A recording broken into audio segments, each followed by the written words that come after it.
ஆமா. அது இல்லாம அவர் அடிக்கடி விசுவாசம் விசுவாசம்னு பேசிக்கிட்டு இருக்காரு. வாங்க விசுவாசம்னா என்னன்னு பார்ப்போம்.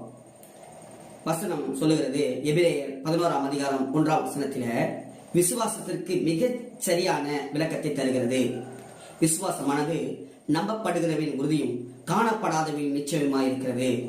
இதனுடைய பொருள் என்னவென்றால், ஒரு காரியம் நடக்கும் என்று நாம் நம்பும் போது அது கண்ணுக்கு தெரியாவிட்டாலும் அது நிச்சயம் நடக்கும் என்ற அசைக்க முடியாத நம்பிக்கையே விசுவாசம். இரண்டாவது, விசுவாசம் எப்படி வருகிறது? நமக்கு விசுவாசம் தானாக தோன்றுவதில்லை, அது தேவனுடைய வார்த்தையை கேட்பதால் உண்டாகிறது.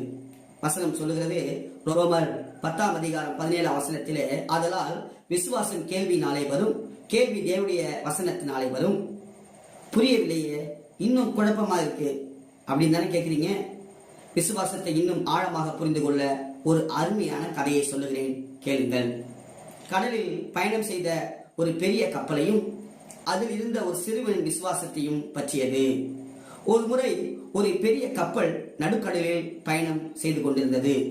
திடீரென்று வானம் இருண்டது, பலத்த காற்று வீசியது, கடல் அலைகள் சீறி பாய்ந்தன. கப்பலில் இருந்த பயணிகள் அனைவரும் மரண பயத்தில் அலறினார்கள். கப்பல் எந்த நேரத்திலும் மூழ்கிவிடும் என்ற நிலை உருவானது.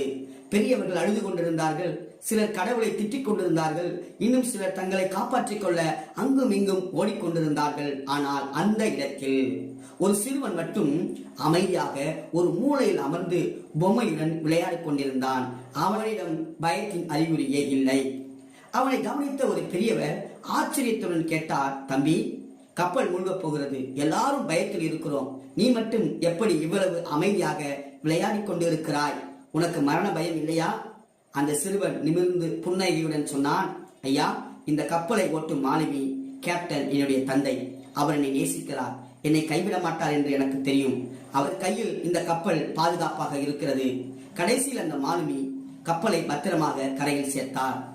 இந்த கதையிலிருந்து நாம் பெரும் ஆழமான பாடம் என்ன?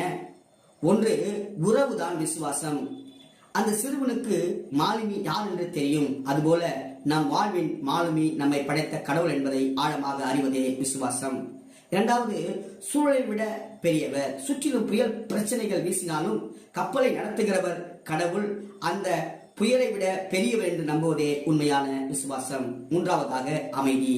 விசுவாசம் இருக்கும் இடத்தில் பதற்றம் இருக்காது. அவர் என் தந்தை, அவர் என்னை பார்த்துக் கொள்வார் என்ற அமைதி அங்கே நிலவும். உங்களுக்கு புரிந்திருக்கும் என்று நம்புகிறேன்.